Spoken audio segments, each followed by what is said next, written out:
Old-fashioned chowders are sort of a staple of American burger joints.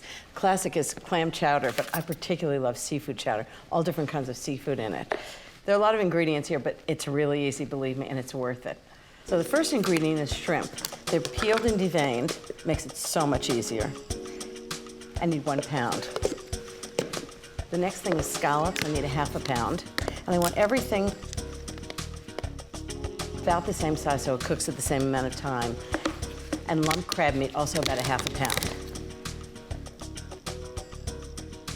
Perfect. And the last thing is monkfish. It's a really firm white fish, and it's fantastic for chowder because it doesn't like break up and get flaky.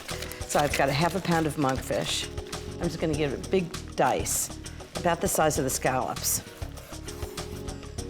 I also make vegetarian chowders, like corn chowder, but this was a classic at Barefoot Contessa when I had a store.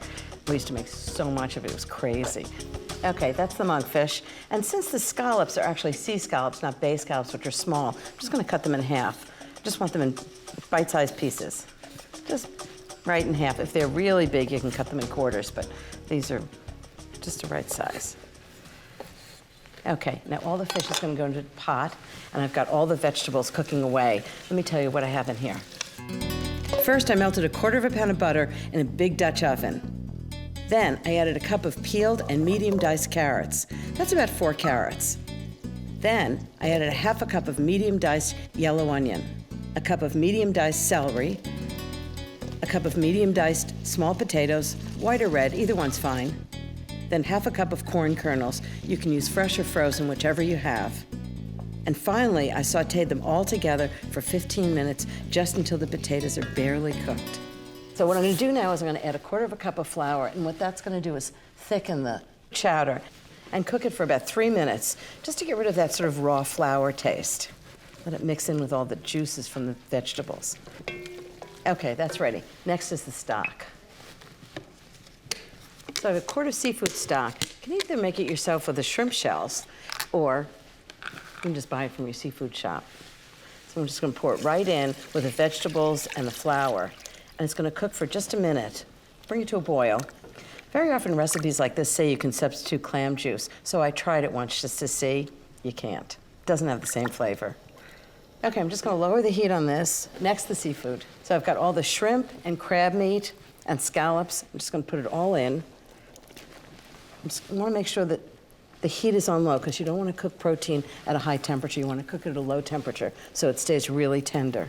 That's particularly true about seafood. This is going to cook for about 7 to 10 minutes until all the monkfish and shrimp and scallops are all cooked. Just fold it in carefully. So the key is to not stir this too much. You don't want the fish to break up, so I'm going to let it simmer away slowly while I get some parsley ready. I need about 2 tablespoons of parsley. Just nice to have a little something green and fresh in a soup. Just big rough chop. Now, parsley's always thought of as just a garnish, but the truth is, it's got great flavor, particularly the flat leaf kind.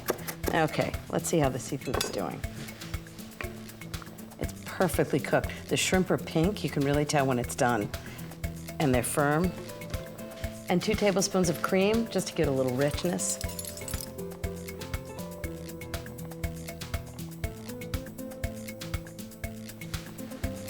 Two tablespoons of parsley, and lots of salt and pepper. This really brings out all the flavor of all the different seafoods, and the stock, and the vegetables. Lots of pepper. Give it a little heat, and a big stir, and that seafood chowder.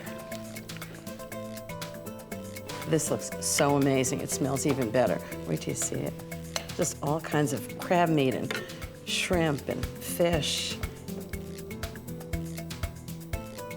A little bit of parsley on top always makes it look better. I have to say, I really do love any kind of a seafood stew or chowder. That is really good. You can taste all the flavors. They're really distinct, but they all blend really well together. I'd say this is good enough. It's going to be on your menu for a while.